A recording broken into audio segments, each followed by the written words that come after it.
Richard Arce, muy buenas noches. Gracias por estar con nosotros en RPP. Fernando, un gusto como siempre dialogar contigo y a través de RPP al país. Gracias. ¿Cómo percibe usted, con la experiencia que tiene de haber sido miembro del Congreso, de haber estado distanciado de él desde ya más de 3 años, creo, ¿no? Y observar la manera como se está llevando a cabo la elección de esta mesa directiva? Cuéntenos cuál es la importancia de la mesa directiva en primer lugar y luego nos dirá cómo interpreta las listas que se han presentado. Es determinante la conformación de la mesa directiva porque es el encargado de la conducción de la labor parlamentaria. En realidad, la mesa directiva tiene la capacidad de decidir, por ejemplo, la agenda parlamentaria, priorizar qué proyectos de ley se van a discutir en el determinado pleno. ¿Es la mesa en su conjunto o es el presidente? Hay un acuerdo colegiado de los 4 miembros que evidentemente tiene que ser refrendado. Acuerdo de mesa directiva se establece como una especie de norma, que inclusive es aprovechado. Yo diría que cometen un abuso de poder, porque en el tema presupuestal es suficiente el acuerdo de mesa directiva, por ejemplo, para otorgar estos famosos bonos que tanto hemos cuestionado, porque tienen la discrecionalidad para administrar su propio presupuesto. Pero no solamente esto. Más de 900 millones de soles al año. Sino también manejan el tema logístico del Congreso de la República, la conformación de las comisiones respecto a la asignación de personal, equipos técnicos. Inclusive hay áreas de servicio hacia la ciudadanía, como una biblioteca, hay un área de servicio ciudadano y sobre todo el tema de los famosos viajecitos, ¿no? Esto que se ha convertido en una especie de agencia de viaje. La tercera vicepresidencia tiene la absoluta responsabilidad de decidir quién es el que viaja. La señora Amuruz. Avanza País, si es que gana. Y ahora el que corresponda, ¿no? en esta componenda, yo diría, porque discúlpame, Fernando, yo no veo ninguna vocación democrática. Yo no veo ninguna vocación democrática en la conformación de estas listas. Y lo veníamos denunciando acá en una entrevista anterior sobre la pretensión del fujicerronismo que el día de hoy se ha cristalizado. Y, ojo, en una democracia, más bien deberíamos saludar esa capacidad de consenso, de diálogo, que posiciones encontradas por fin se ponen de acuerdo y arman una propuesta pensando en el país. Pero no tiene absolutamente nada que ver con esto. Esto es simplemente cuoteo político, esto es simplemente repartija con el objetivo claro de tomar el control del Congreso de la República. Inclusive yo tengo la suspicacia, con todo lo que viene aconteciendo, de que van por el premio mayor, que es justamente la sucesión de mando por un gobierno precario como el que se está dando en este momento. De mando presidencial. Por supuesto. O sea, el día de la elección de mañana no se va a elegir al presidente del Congreso.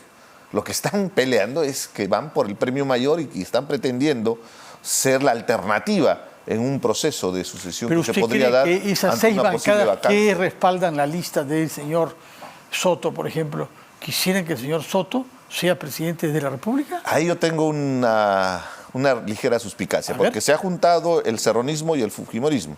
Evidentemente habrá habido la pugna para quién iba a presidir, quién iba primero como presidente del Congreso y quién iba primero. No creo mucho porque los fujimoristas dijeron desde el primer momento que no tolerarían que alguien de Perú Libre sea ni presidente ni primer vicepresidente. Pero también dijeron que no iban a ir. Inclusive en el caso de Perú Libre fue un poco más radical. No, hace varias semanas que han estado coqueteando, han estado enviándose flores, digamos, de manera coloquial, ¿no? Para que trate de distenderse el ambiente. Pero es contradictorio, porque la trayectoria de Perú Posible se basa en el antifujimorismo, se basa justamente en ese sustento de confrontación que inclusive se vislumbró en la campaña. Toda esta estrategia para generar un descrédito con los resultados electorales del fraudismo fue promovido por el fujimorismo y se suponía que Perú Libre defendía esos resultados electorales. Y el día de hoy están más juntos que nunca. Pero esto no es novedad, Fernando. Para la composición de los miembros del Tribunal Constitucional fue determinante los votos del cerronismo.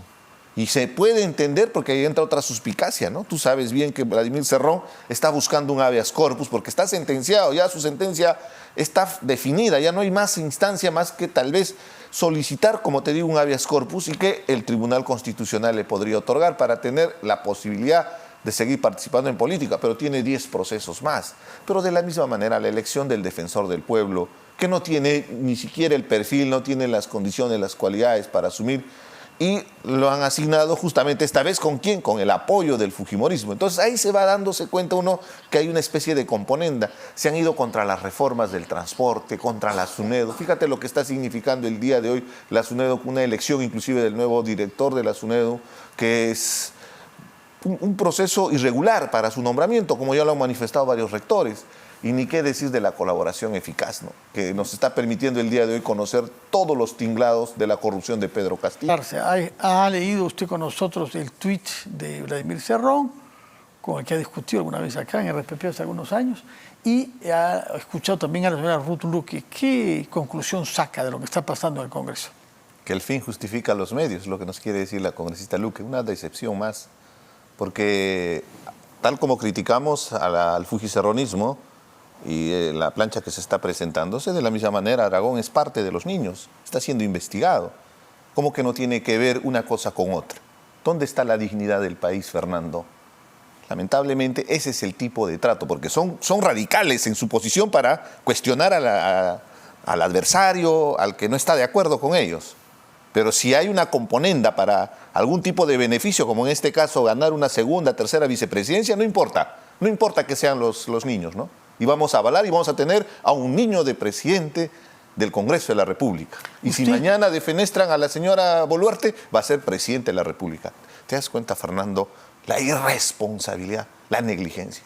La gente está harta, no por la otra plancha del fujicerronismo, está harta por ambas planchas y por la complicidad justamente de congresistas, como la congresista Luque.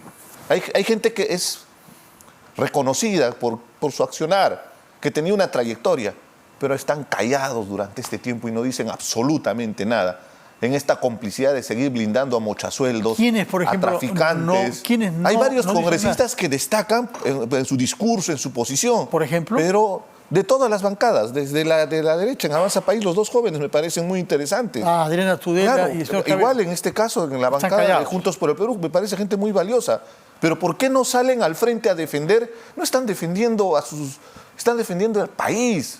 Lo que confunden los congresistas, Fernando, es que creen que el rol del congresista es para armar una especie de espíritu de cuerpo entre congresistas, pero no. El rol y la función es de representación. Tú te debes a tu población. Y si tus colegas congresistas están cometiendo, en este caso son delitos, son actos delincuenciales, extorsionar a tu trabajador para que le cobres de parte de su pago, de su mensualidad, le quites un ingreso. ¿Qué es lo que haría usted mañana si fuera miembro de este Congreso? Yo definitivamente no votaría por ninguno y levantaría mi voz firme para denunciar que acá hay una componenda, que acá se están haciendo una repartija. Pero abstenerse del voto es, como usted sabe, evidentemente, favorecer al que gana. Hay que ser conscientes. Y yo viví un escenario parecido, recuerda bien Fernando, había 73 fujimoristas más 5 apristas, era prácticamente una dictadura parlamentaria. Pero no estuvimos incólumes, al contrario, estuvimos denunciando permanentemente, enfrentándonos a toda esa organización que inclusive el día de hoy la Fiscalía incrimina a la propia Keiko Fujimori en la tesis fiscal de encubrimiento desde el Congreso de la República a los delitos, porque estaban encubriendo a los cuyos blancos del puerto. Por eso Inostroza Pariachi está fugado del país. Entonces yo veo mucha condescendencia, inclusive mucha hipocresía. Esto de Cerrón con Verónica Mendoza, que se sacan el día de hoy los trapitos al aire, es parte de esta comidilla, pues, de estar peleándose por un pedazo de poder. Por eso se sacan los trapitos sucios. Acá no hay una convicción y eso tenemos que cambiar y tenemos que... Quizá no haya convicción, pero lo que hay es hostilidad, detestación. En este caso, ¿cómo interpreta usted que el señor Cerrón deteste a los caviares más que a la derecha?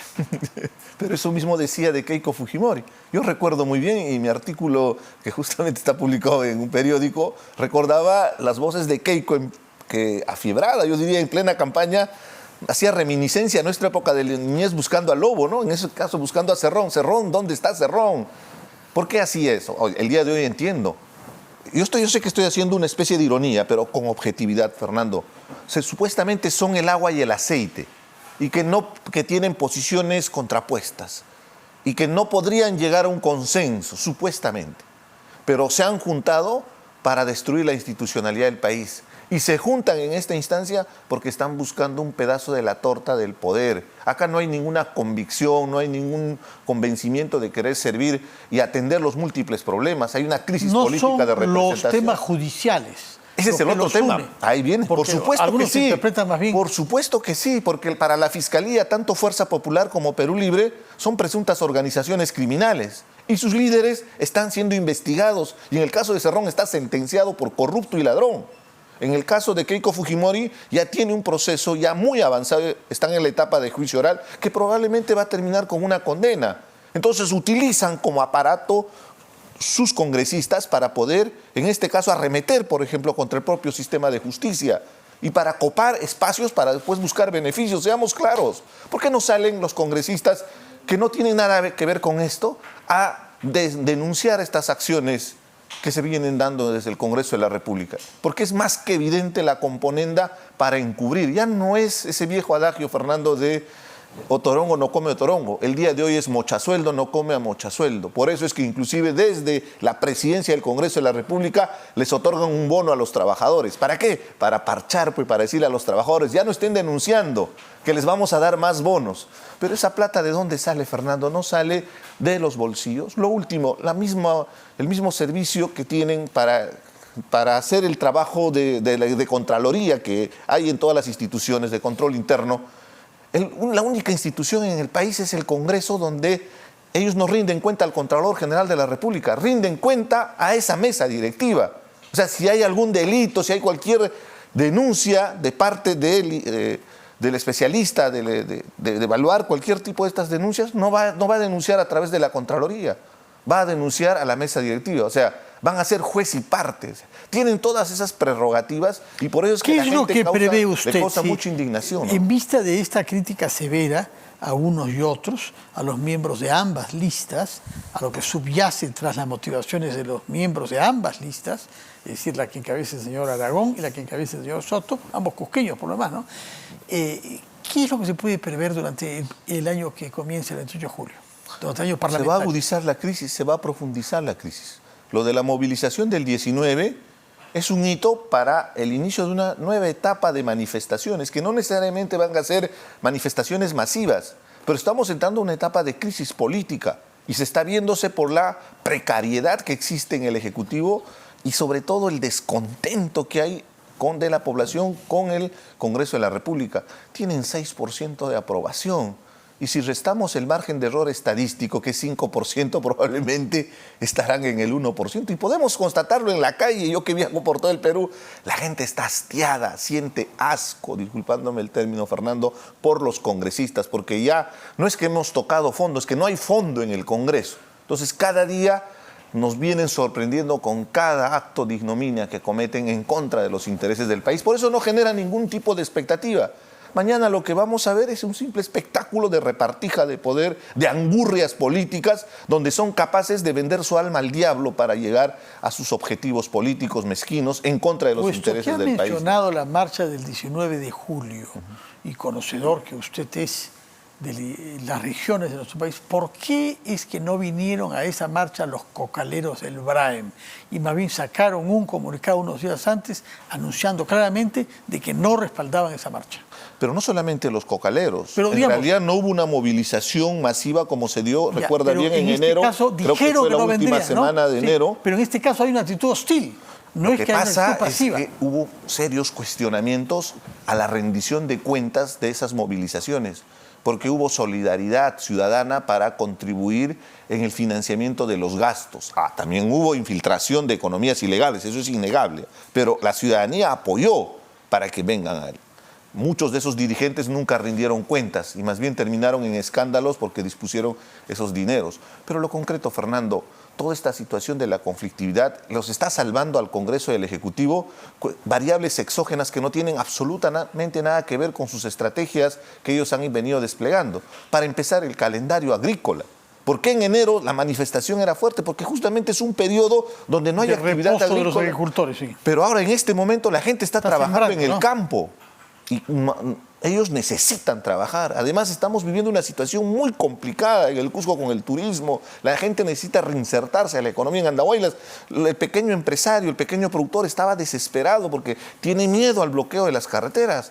Pero que de eso no se aprovechen pues los políticos. No crean que por esas circunstancias de variables exógenas nos vamos a olvidar de todo el problema que nos está llevando sus negligencias, sus angurrias, sus ambiciones de poder de parte del Congreso y lamentablemente avalado desde el Ejecutivo, ¿no?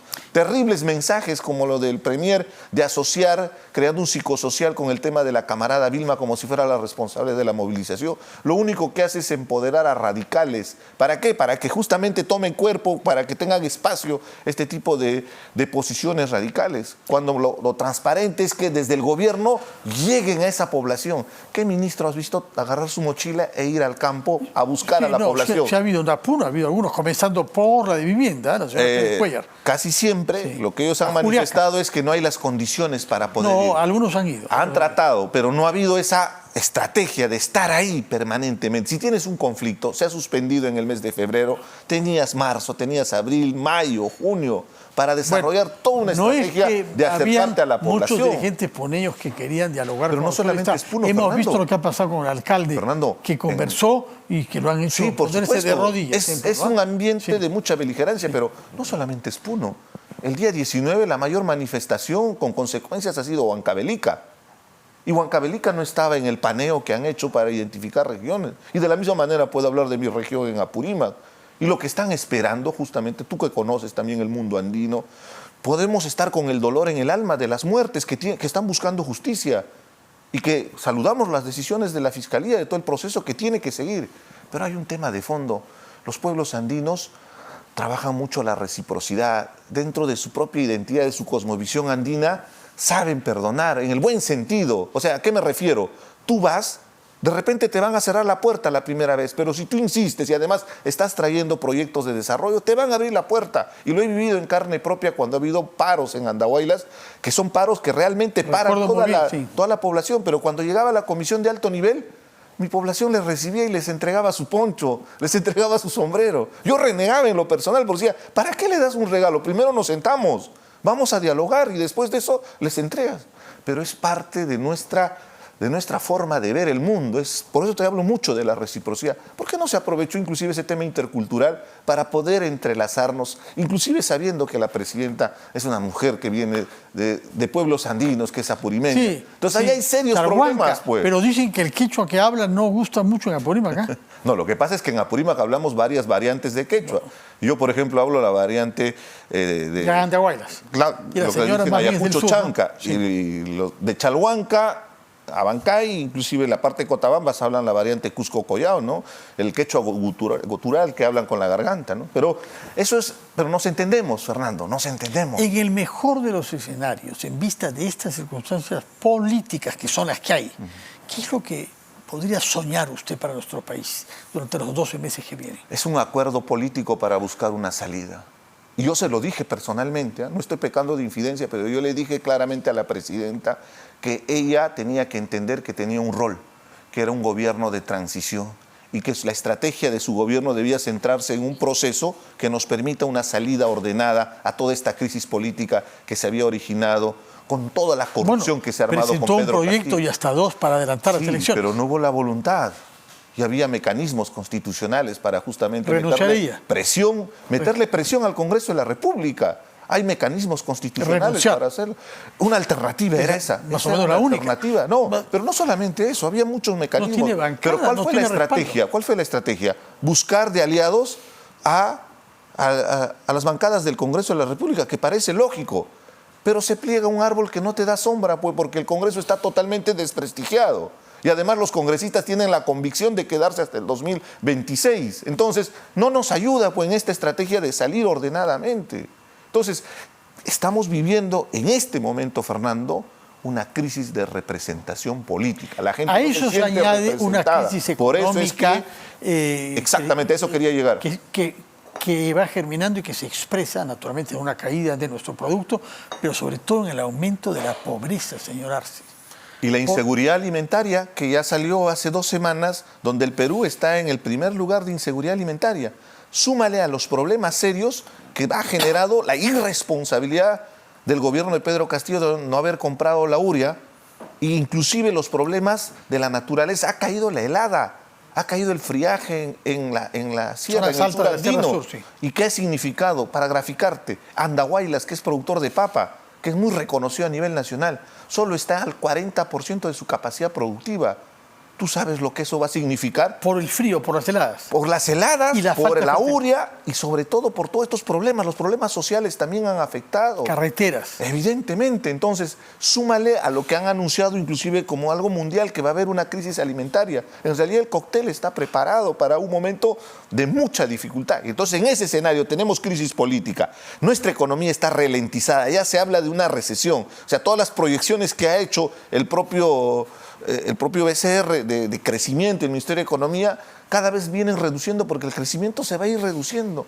La capacidad de recaudación, si no hay inversiones, la actividad minera nos puede gustar o no nos puede gustar, pero es la principal que contribuye a los ingresos al erario y además mueve ese engranaje que necesita el país para desarrollar su economía. Entonces, si no hay ninguna inversión en el corto plazo, ¿qué vamos a lograr? Por habernos acompañado a leer estas noticias y escuchar a estas personas. Ojalá que, pese a todo, sepamos reaccionar para buscar una salida a lo que nos opone y pensar en la prioridad, que es luchar contra la pobreza. Que no hayan padres de familia en nuestro país que no puedan alimentar a sus hijos. Ese debe ser el objetivo común de todos. Muchas gracias por su presencia. Esa es la esperanza que tengo, porque los peruanos somos muy buenos para salir de los problemas más difíciles, ¿no? Ojalá, señor, de la esperanza tenga usted final razón ante con tanta ese desgracia de los final políticos, que ¿no? nos desliza. Muchas gracias. Gracias a ustedes por su sintonía. Que tengan una buena noche. Nos vemos mañana a las 6. De momento, lo que